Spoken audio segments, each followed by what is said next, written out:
시사 이슈 함께 이야기해봅니다. 시사 따라잡기 최요한 시사평론가와 함께합니다. 안녕하세요. 예, 반갑습니다. 최요한입니다. 네, 뭐 포항 구룡포 수산업자 이야기로 지금 여의도 정치판이 시끌시끌해요. 예. 네, 포항에서 사업을 하는 한 수산업자의 뇌물 리스트가 나왔던 건데 현직 부장검사의 이동훈 전 대변인, 박지원 국정원장, 김무성 전 의원, 박영수 특검 이름까지 나오다가 이번엔 또 문재인 대통령 편지 이야기까지 들려요. 그러니까 정확하게 말씀드리면요. 네. 제가 요거 금요일 날 맨 처음 언론 터지고 나서 여기저기 전화해서 확인을 해봤어요. 네. 사업했던 사람 아니고요. 사업한다고 사기를 쳤던 사람입니다. 그러니까 포항 구룡포에서 수산업자라고 지금 밝혀지고 있는데 아예 구룡포에서 사업을 한 적 자체가 없다고요. 그러니까 그 사업을 한다고 사기는 쳤지 116억 원을 사기를 쳤거든요. 네네. 근데 그 사업을 한 사람은 아니라고 이야기가 나오고 있고 이제는 문재인 대통령 편지까지 등장한 거죠. 네. 그래서 지금 청와대 박수영 국민소통 수석이 직접 TV에 출연해서 이 편지 이 김아무개 씨라고 이 사람의 받았다고 주장한 편지를 보면서 전형적인 사기다. 이 지나친 정치 공세다. 네. 이걸 이제 야당이 문 대통령과 연결짓는 지나친 정치 공세다 이렇게 강조를 했는데요. 특별 사면 받은 것은 사실이지만 그때 사면을 받은 165만 명이 모두 다 청와대와 관계가 있냐 이렇게 이야기를 했습니다. 물론 김재원 의원 입장에서는 이게 특별 사면 받고 나와서 여기저기 사기를 쳤으니까 왜 사면의 근거가 뭐냐라고 이야기를 할 수는 있는데 이 부분에 대해서 이제 청와대에서 더 문제가 커지면 안 되니까 직접 무리한 비약이다라고 하면서 해명을 했던 거죠. 이 문재인 대통령 편지 이야기는 그럼 왜 나온 거예요? 그러니까 이 사람이 이제 경찰에 지금 현재 잡혀 있는 상황에서 계속 한 사람씩 이름을 이야기를 하는 겁니다. 내가 이 사람한테도 줬다, 선물을 줬다 그게. 이렇게. 제가 그럼 요 상황을 좀 자세하게 좀 설명을 할게요. 어디서 등장했는지. 언론에 금요일 날 오후에 분명히 등장했어요. 근데 이게 어떻게 된 거냐면은 이 사람이 2016년도에 사기 혐의로 구속이 됩니다. 그 교도소에서 전직 송아무개 기자를 만나요. 두 사람이 친해졌다가 대통령 그때 특별 사면으로 나오고 나서 이 송아무개 기자가 누굴 소개했냐? 김무성 전 의원을 소개했습니다. 그래서 이 김무성 전 의원의 뒷배경으로 여기저기 인맥을 넓히는데 방금 말씀하셨던 것처럼 구룡포에서 오징어 수입 사업을 한다라고 하면서 7명에게 사기를 쳤어요. 근데 그게 116억 원 사기를 쳤는데 아마 이걸로 여기저기 정치 로비 자금을 쓴 것 같은데. 이게 여기서 사기로 이렇게 가로챈 금액 116억 원으로 선물을 맞습니다. 한 거군요. 그렇죠. 근데 그 7명 안에 이 김무성 전 의원의 형도 포함이 돼요. 그러면서 인맥을 넓히는 과정에서 정말 많은 사람들 이름이 나오고 있거든요. 박영수 특검 이야기 나오죠. 그리고 추가로 박지원 국가정보원장도 만났다라고 하고 홍준표 의원도 이동훈 소개로 만났다라고 하고 나오자마자 김부겸 지금 총리의 보좌관이다라고 사칭을 했다라고도 합니다. 그러니까 사실은 이 사람에 대해서 다 캐보니까 아무것도 없던 사람이 김무성 의원의 뒷배경으로 여기저기 인맥을 넓히면서 지금 현재 대한민국 3대3 농구위원회라는 게 있는데 거기 회장이에요. 이게 이전에 그 3대3 농구협회라고 보도가 됐는데 협회는 없고요. 3대3 농구가 지금 올림픽 종목으로 들어가 있잖아요. 그래서 이 3대3 농구위원회 회장으로 작년에 5월 24일 날 취임을 했습니다. 그러면서 급격하게 사람들 많이 만나게 된 거예요. 직함도 참 여러 개고 그러니까 감옥에서 만난 이 기자가 송아무개 기자. 김무성 전 의원을 소개하면서 정치적인 인맥을 쌓으면서 또 사기를 치고 더 큰 사기를 치고 점점 직함도 늘려가고 이 사람이 가지고 있는 그 소위 사기친 그 자금으로 모터쇼도 열고요. 그 번듯한 사업가로서 행세를 했던 거죠. 근데 이제 홍준표 그 의원이 이제 얘기하기를 이동훈 전 그 보좌가 대변인 통해가 소개받아 밥을 먹었는데 네. 정상이 아니더라. 정상이 라고 아니더라. 이야기를 합니다. 네. 예. 그렇게 얘기를 하고요. 뭐 여기저기 정치인들이랑 같이 사진 찍은 거 보여주고 자신이 뭐 소위 얘기하는 유명 한 브랜드의 차량을 몇 대나 소유하고 있다라고 이야기를 하는데 그게 정상이 아니더라라고 이야기를 했어요. 이게 이 홍준표 의원 말이 맞거든요. 그러니까 예를 들어 제가 이제 뭐 방송하다가 누구 유명한 정치인이랑 같이 사진 찍으면 와 영광입니다 하고 사진 찍고 나서 어디 가서 나 이 사람이랑 친해 이렇게 자랑한다는 게 똑같거든요. 이 상황이. 아니 그 말씀하신 것처럼 이렇게 사진만 네. 가지고 뭐 몇십억을 턱하니 투자하고 이게 가능한 일일까 싶기도 한데. 이해가 안 되시죠. 네. 저도 이해가 안 되는데 이 부분에 대해서 예를 들어서 뭐 부장검사 같은 경우도 네. 네, 부장검사 같은 경우도 소개받고 와서 서로 이야기하고 네. 뭐 모토쇼 초청하고 뭐 사람들 와서 와 멋있다 이러면 누구나 다 믿는 거죠. 그러니까 지금 올림픽 종목으로 채택한 3대3 농구위원회 회장까지 작년에 취임을 할 수 있었던 네. 것이고 그 취임할 때도 영상도 많이 받았잖아요. 축하 영상이요. 그렇죠. 네. 계속 그러면서 뭐 연예인들을 하고도 어울리고 뭐 이런 얘기들이 계속 나오고 있거든요. 네. 그래서 여의도에서도 지금 누군가는 지금 이 사건이 터지고 나서 나도 만났는데 이렇게 생각하는 사람이 틀림없이 있을 것이다.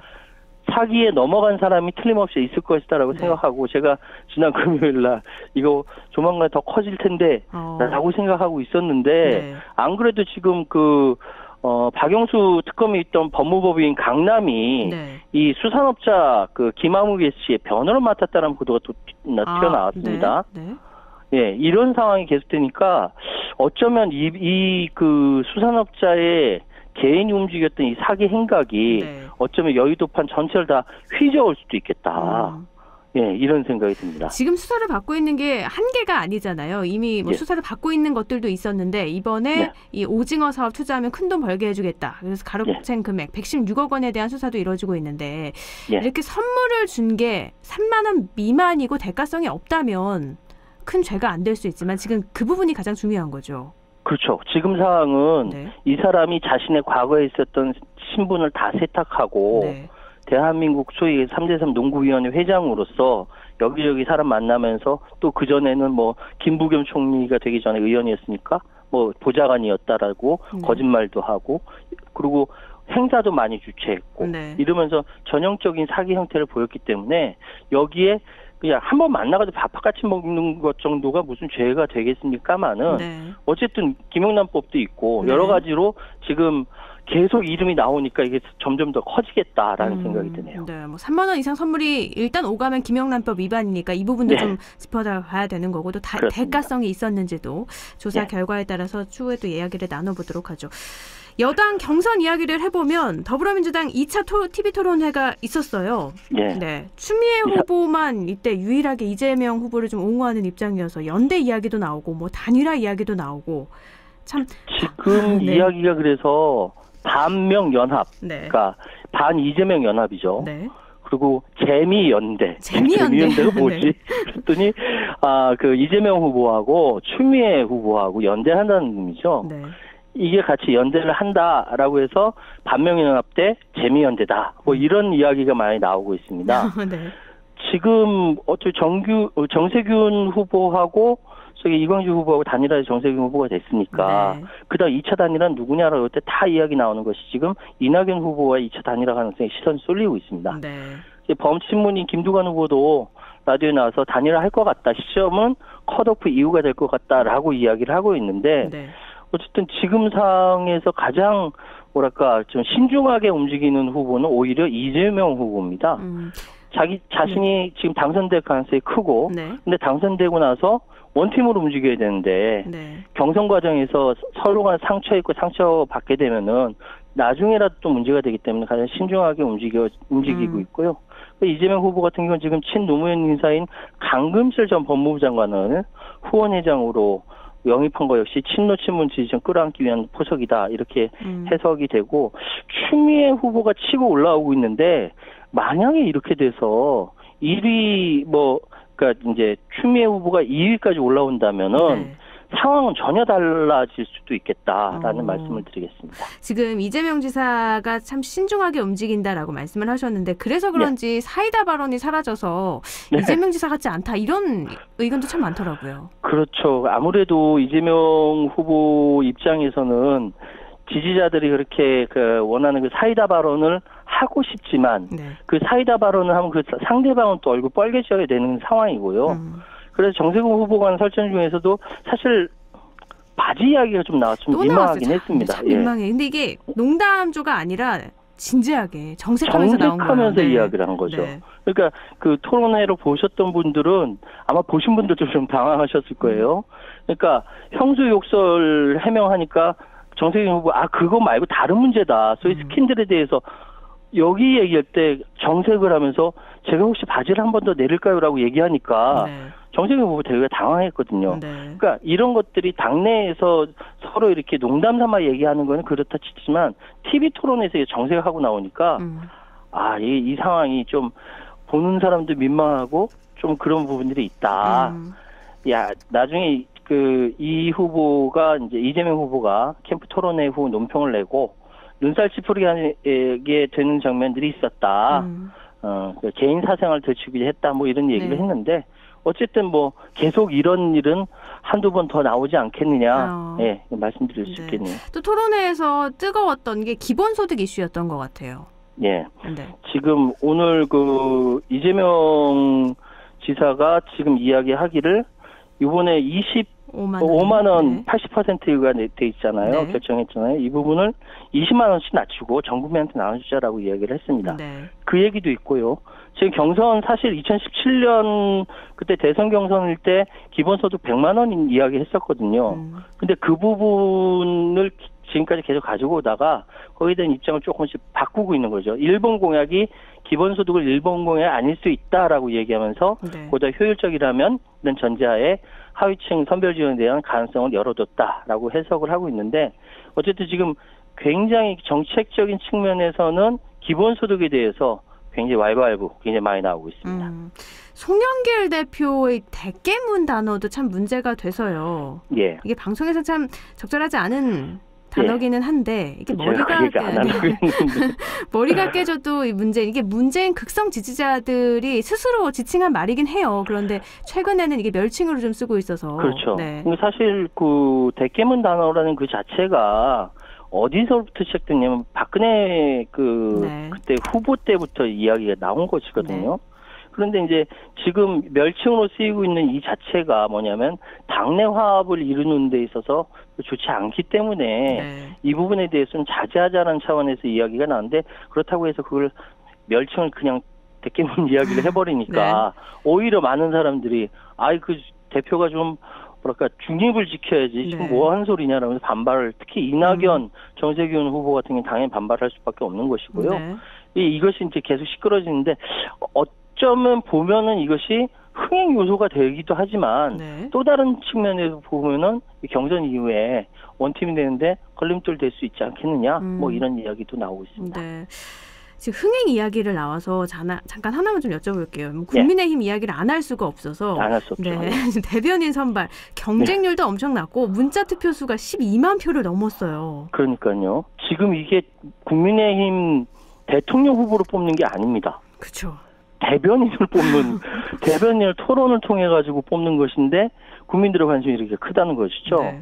그러면 나중에 대통령 후보를 뽑을 때는 관심이 국민들이 어떻게 더 커질까 이런 의문이 들 정도로 네. 국민의힘의 지금 그 대변인 뽑는 이 부분에 대해서 관심이 큽니다. 네. 그런데 이 부분은 어쨌든 이준석 대표가 전략을 잘 세웠다라고 생각이 되고요. 이준석 후보의 젊은 감각이 이번 대변인 선거에 나는 국대다라는 이제 네. 이 부분이 제대로 먹혔다.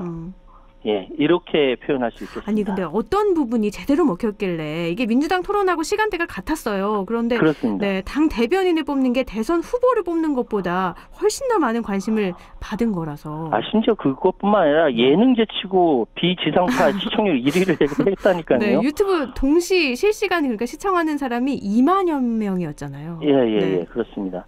그러니까 이거는 기존에 있었던 그러니까 최종 우승자로 선정된 그 임승호 씨라든지 네. 아무리 뭐 2위를 차지한 양준호 씨라든지 하더라도 모르는 사람이잖아요. 국민들이 하기에는 그렇죠. 그 안에서는 뭐 활동했다라고 할지 몰라도 국민들이 잘 모르는 사람들인데 나와서 신랄하게 서로 간에 이야기하는 것이 기존 정치인에 대해 식상했던 부분을 상쇄시킨 거죠. 물론 여기는 이제 그 김현주 전 아나운서라는 익숙한 네. 이름도 있고 네. 하지만 이 전체적으로는 기획이 잘 된 것이다. 이렇게 말씀드릴 수 있겠습니다. 기획이 잘 돼서 참 국민의힘은 여러모로 지금 흥행이 계속 빵빵 터뜨리고 네. 있어서 좀 축제 분위기일 것 같아요.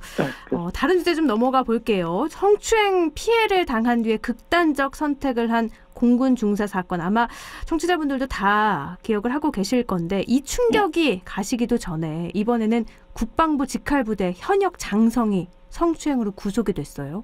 그러니까 저는 오전에 이거 보고 이 뉴스 진짜 맞나? 라고 할 정도로 굉장히 충격을 받았습니다. 네. 국방부가 지난 6월 한 달간 설정해서 운영한 국내 성폭력 특별신고 기간에 네.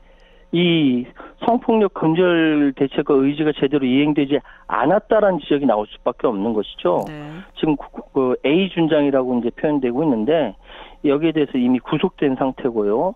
그러니까 왜 이 코로나 시국에 회식이 있었고 그것도 또 노래방 가서 또 이런 성추행이 있었는가? 네. 그럼 지금까지 말로만 이렇게 뭐 특별 그 신고 기간이고 그런 거 아니냐? 네. 이게 과연 한국 군의 특성이냐?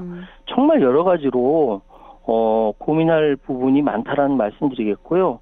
서욱 국방부 장관 등 군 수뇌가 성범죄 근절을 다짐했는데도 그 기간에 벌어졌으니 네.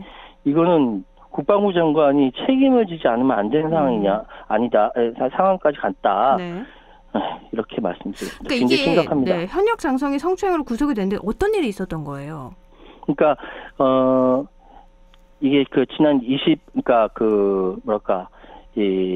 회식이 있었고요. 네. 그 회식 이후에 노래방을 갔다라는 것이죠. 네. 그러니까 노래방 가서 성추행이 있었다라고까지만 나왔고 더 이상 나오고 있지 않은데 네. 문제는 이거를 그러니까 군에서 계속 이 부분에 대해서 성범죄에 대해서 계속적으로 단죄를 하고 있는데 계속 이 문제가 나올까? 왜 이 이야기가 계속 나오냐라고 했을 때 이 사건은 수직적이고 폐쇄된 군대 문화하고 직속상관에 의한 인사평가 시스템 때문에 그렇다라는 이야기가 나오고 있거든요. 네. 그러니까 왜냐하면 군의 특수작용 중 하나가 집단주의 문화인데 네. 그거를 평가하는 것이 바로 직속 상관이 평가한다는 것이죠. 그러니까 이 부분이 여군들이 젊은 소위 성폭력 피해 여군들이 상사에 대해서 두려움을 느끼는 그 핵심에는 인사 권한이 있기 때문에 그렇다. 네. 이런 이야기가 많이 나오고 있고 이게 그래서 사실은 이 부분에 대해서는 근본적인 성찰이 있지 않으면은 이건 계속 반복된다. 이렇게밖에 말씀을 못 드리겠습니다. 지금 뭐 군수 내부 말씀하신 것처럼 성범죄 근절 다짐했는데 이런 사건이 또 터진 거니까 파장이 어마어마할 것 같은데요. 사실은 이 사건이 이번에 그 공군 그 중사가 극단적 선택을 해서 문제가 있었지만 사실 그 전에는 없었느냐? 그렇죠. 그 전에도 있었거든요. 네. 계속적으로 반복되어 왔었던 겁니다. 2017년에는 해군 소속의 한 대위가 상관에게 성폭행 당한 뒤에 극단적 선택을 했었고요. 네.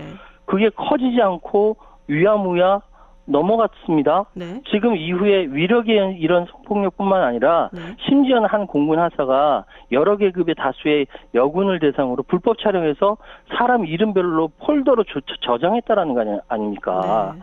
이런 사건이 계속 벌어지는 것은 현재 말로만 성폭력에 대해서 근절하겠다는 군의 의지가 하급 부대까지는 미치지 않고 있다. 이렇게 말씀드렸습니다. 그러면 서욱 국방장관 지금 지휘 책임 문제가 계속되고 있어서 어떤 식으로든 좀 책임을 져야 되지 않을까 싶기도 한데 어떻게 예상을 하세요? 사실은 지금 상황에서 한두 번도 아니고 더군다나 그 공군 여군 중사의 유가족이 군에서 지금 진행하고 있는 수사라든지 이런 것들에 대해서 근본적으로 부정하고 있는 상황이고 그런 상황에서 이런 일이 벌어졌기 때문에 사실은 이 부분에 대해서는 서욱 장관을 비롯한 군 수뇌부는 입이 10개라도 할 말이 없는 거예요. 네.